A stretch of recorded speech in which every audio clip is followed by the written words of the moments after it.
Ito po ang drone shot ng property. Ayan, mula po dito, tanaw natin yung korte ng lupa. Rectangle ito mga kapraps. At yung kulay puti, yan po yung kalsada. Meron itong katabi na ilog at meron din katabi na lawa, yung Laguna Lake. Dito sa kaliwang bahagi ng property, yan po ay tinatamnan ng mga mais. Sa kanan naman po, tinatamnan ng mga talong. Ayan mga kapraps, oh. So pag nandun na po ako mismo sa property, makikita mo kung gaano kaganda yan mga kapraps. Tapos meron tong mga tanim na mahogany sa bawat gilid. Yan, nakikita nyo mga tanim na yan, mga mahogany po yan. Tapos meron din itong mangga mga kapraps. Okay, pakita ko sa inyo ang mismong property. Mga kapraps, dito po tayo ngayon sa isang property na for sale.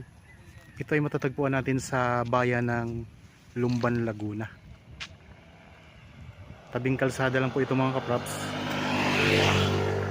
So actually mga kapraps, ito ay napapagitnaan ng kalsada eh. Kasi itong katapat ng property, kasama pa po ito. Ayan. So dito po sa kabilang side, mayroon siyang ilog. Ito yung ilog dito sa Lumban. Patag na patag po ang lupa.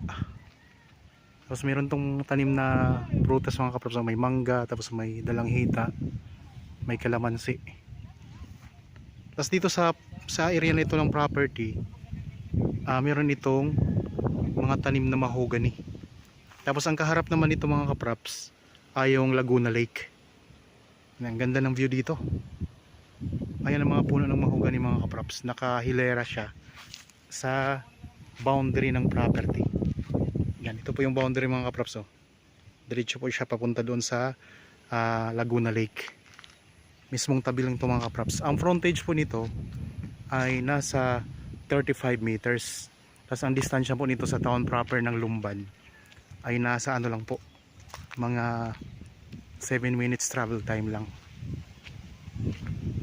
Tingnan natin tong ano, ikutin natin to, punta tayo doon sa may lake. So ito po yung katapat ng property na kasama po sa sukat nitong property mga kapraps. Meron ding tanim na avocado. Ang direksyon na to, papunta po yan sa town proper ng Lumban. Tapos dito naman po sa kabila, papunta pa po yan sa iba pang mga barangay. Nasa ako po ng Lumban, Laguna. Yan. Tanaw dito natin ang ilog. Tapos dito sa kabila, kaya naman po ang lake. Meron tayong mga mountain views na ang ganda, oh. Kaganda ng mga tanawin mga kapraps. Tara, ikutin natin itong property. Pupuntahan natin yung dulo para may idea kayo. Wala siyang mga tanim dito sa gitna. Patag na patag ang lupa. Pero meron tong mga tanim na mahogany sa boundary niya. Yan, ito yun. Ang daming mahogany. Tapos dito, ayan, magkabilaan, magkatapatan yung mga tanim na mahogany dito.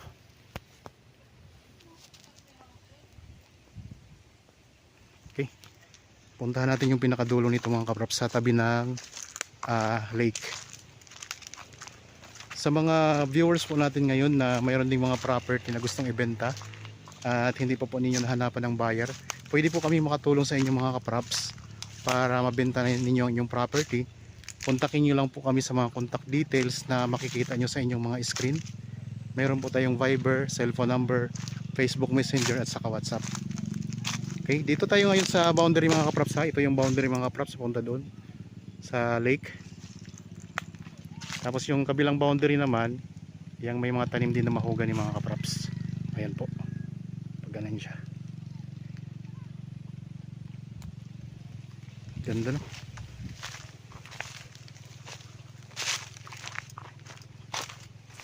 Pahaba ang korte ng lupa. Rectangle mga kapraps ang korte ng lupa.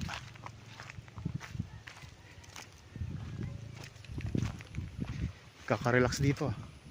Ang katabi na property mga kapraps, ayan, tinamnan nila ng mga talong. Mayroon tong tanim ng mga talong, may farm dito sa ano. Tingnan nyo ang palibot nitong property ha. Ayan, yung katabi nito. Ayan, may mga tanim ng mga gulay.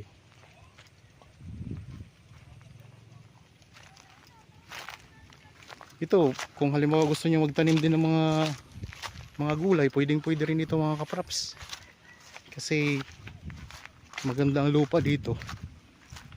Malapit pa sa source ng tubig. Yan, Laguna Lake na po kasi yan, oh.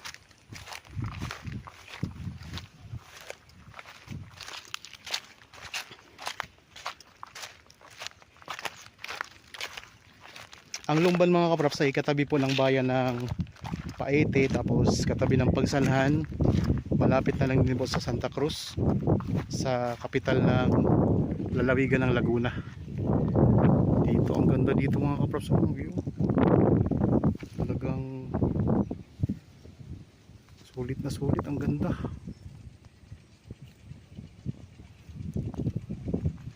Tapos pag nasa ano tayo, ayun kasi yung kalsada mga kapraps, yun yung kalsada na po yun. Pag nandito tayo, ayan ang mga views natin dito. Yan, yung mga alaga silang baka dito.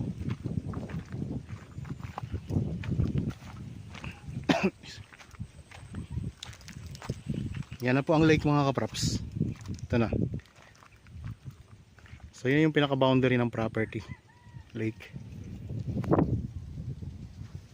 Ganda.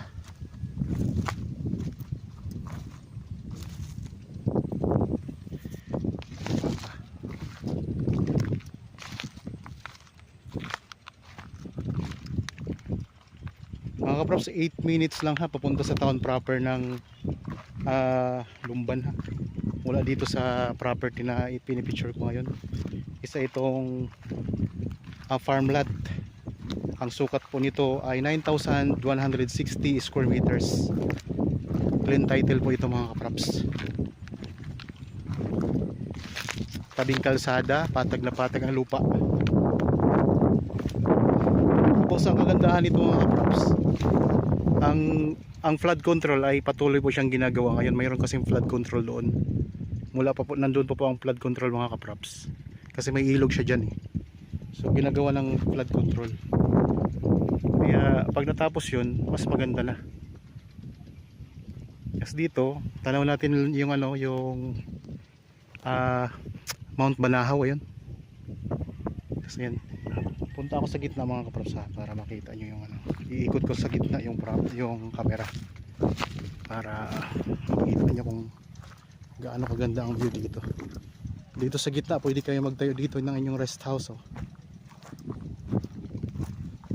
Kung natatakot kayo sa baha, pwede nyo taasan yung ano, yung lupa, pwede nyo patambakan tapos doon nyo ilagay yung rest house para mas mataas ang lupa. So hindi naman po ito binabaha mga kaprops, itong property na to. Siguro kung talagang malakas na yung bagyo, saka to binabaha dito. Pero mabilis lang po mawala ang tubig gawa ng nasa tabi lang po siya ng lake mga kaprops. At saka tabi lang din po siya ng ilog. Yan, ikot ko lang po ang camera mga kaprops ha. Ayun ang view natin, oh.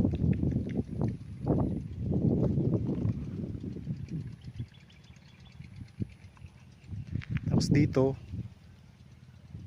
matatanaw din natin ang sunset. Yan, dito lumulubog ang araw mga kaprops sa part na to. Ang ganda ng mga view. Ayun ang Mount Banahaw, oh. Natatakpan lang ng ulap. Tapos dito mga mountain views. Tanaw natin dito yung Kaliraya. Nandyan po yung Kaliraya Lake mga kaprops sa taas na ito. Tapos puntahan naman natin yung ilog. Pakita ko naman sa inyo yung ilog mga kaprops.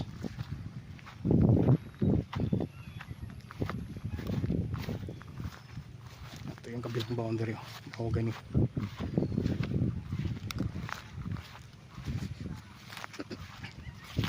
Yan, mula sa kalsada. So yan yung mga boundary natin ha, yung mga mahogany mga kaprops. Ganda niya. 360, ikot ko po ng 360 itong camera natin. Ayun yung Laguna Lake.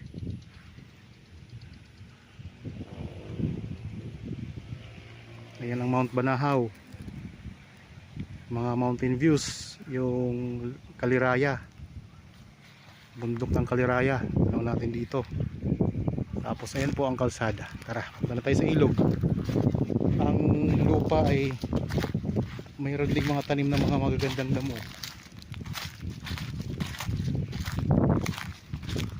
Tapos doon sa kabilang side ng property mga kaprops ay may tanim na puno ng mangga.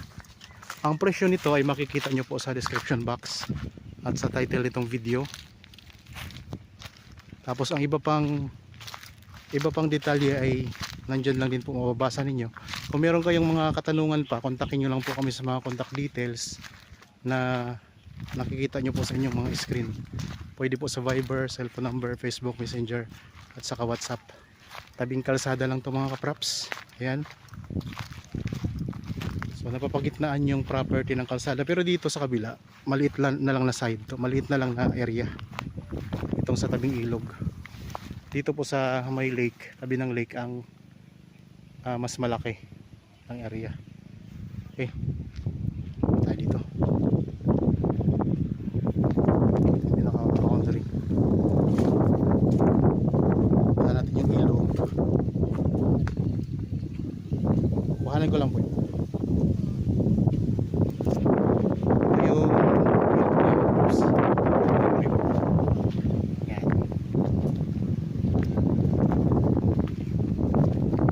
Natin dito yung dam ng Kalirayo.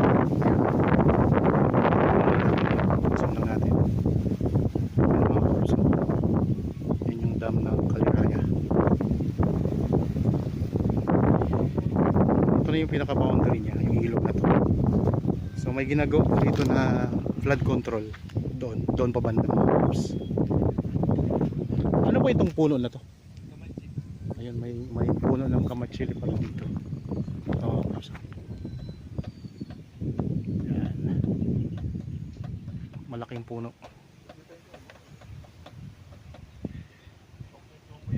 Sarap dito tumambay, oh. Paliwalas ng hangin.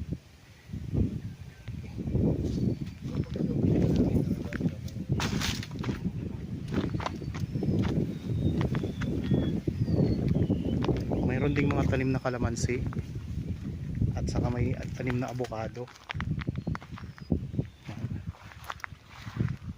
Ganda mga kaprops. Sa interested po, pwede kayo magpa-schedule sa amin ng actual viewing para makita nyo to ng personal.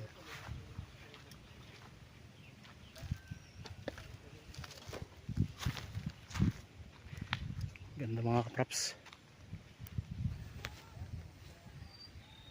Yan, naikot na natin ang property. Sana nagustuhan nyo po.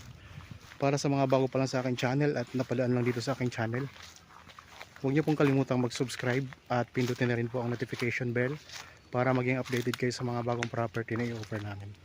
Maraming salamat po. Lagi tayong mag-iingat at God bless po sa ating lahat mga kaprops.